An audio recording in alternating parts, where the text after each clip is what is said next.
Hey there, my name's Dylan. I'm here for thearmorylife.com, and in this video we're going to be taking a look at this leather holster from DeSantis and some of its standout features.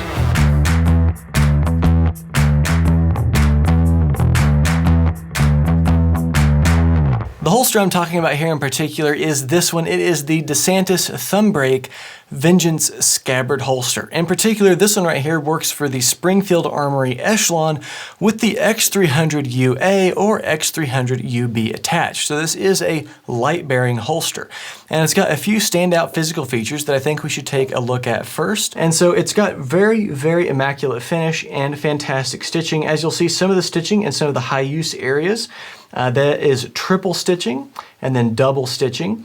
We also have this band around the top that is a reinforced leather section. That's going to help keep the holster open and not have it shut on you. That way it's going to be easier to draw and easier to reholster, not to mention safer to draw and definitely safer to reholster. This has two methods of keeping the gun in the holster. It's in the name. We have our thumb brake up here, where as you go down, you will take your thumb and push to the side, and it breaks that button right there. So that's the thumb brake. And then you will be able to draw your pistol. And there you can see our Springfield Armory Echelon with the Surefire X300.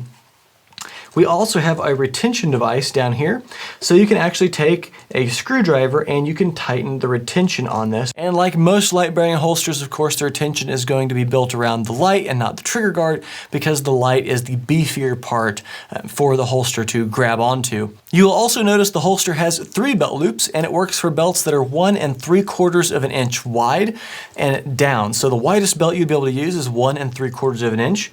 We do have 3 belt loops here, so you're able to run your belt through either this loop or this loop on this side. So you can have a vertical draw or a slightly canted forward draw. Because of this and the way this holster is made, it is sold in a couple of different versions. First of all, you could get this exact same setup, but in a left-handed configuration. I am right-handed, so mine is in a right-handed configuration. If you were going to use it left-handed, it would not work, of course, unless you bought it in a left-hand configuration. And this holster is also available with the Echelon and the X300 Ultra, like we've talked about, and it's also available for the Echelon with the TLR1 from Streamlight. Before we test this holster out, let me go ahead and get it on camera as far as the reholstering process goes. So of course, the firearm goes in there, sits all the way down in the holster, and then you would want to take the button and it would snap. And there you go. It's got a very nice, easy fit. The strap fits perfect. It's the perfect length. So let's go ahead and test this holster out just a little bit. Like I said before, my holster here is a right-handed configuration because I'm right-handed. So as you can see, wearing it over here on the right-hand side, and I am actually got mine holstered up in the vertical draw, not the canted draw position. So mine, I would come down, do the thumb brake, draw straight up, and then be able to come out this direction. And so, and to present on the target. And so that's how I've got mine set up. So I'll go ahead and kind of demo the draw here and like a slow motion step process. So you'd come down, break that, draw right out, and then just like this, be able to present out onto target. And so at full speed, it'd look a little something like this. Also, you'll notice this holster leaves plenty of room so that you can have optics attached, whether it's an enclosed emitter or one that's not enclosed. You've got plenty of room here for some of really the biggest red dot optics for handguns on the market to work with this holster. So really quick, let me go over some of the ways that I think you could conceal this best. For starters, I would not personally try concealing this with a t-shirt. Now maybe you're an individual who has this whole thing mapped out, but a gun of this size in a t-shirt, I just don't think is gonna end up suiting you very well.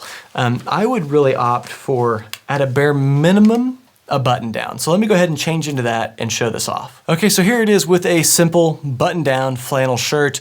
The pattern is of course going to help conceal. So as you can tell now, printing is really not that bad at all. And of course, again, like I said, the pattern is really going to help. So anything that's plaid, darker colors, those things are really going to help you conceal this. And of course, mine is open, so you get a little bit extra concealment out of that with it being unbuttoned.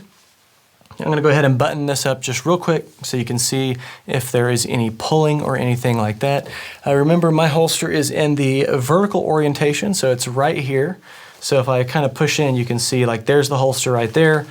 But you know, with my flannel on, it's a lot harder to be able to see because of the pattern, and of course it fits a little bit looser. So at a bare minimum, I would say open button shirt or button shirt. You could certainly do it in the summer, again, if you go this route. I do think this sort of fit here, this sort of holster, if you're going to conceal it, is probably going to fit you much better in those fall, early spring, and of course, those winter times of the year. Okay, that should serve well as a good general purpose overview of this holster and its features. Now, I don't want you to forget that below this video, there is an article that's got many more details, so don't forget to go ahead and take a look at it and the product photos. And until next time, I'll see you in the next video.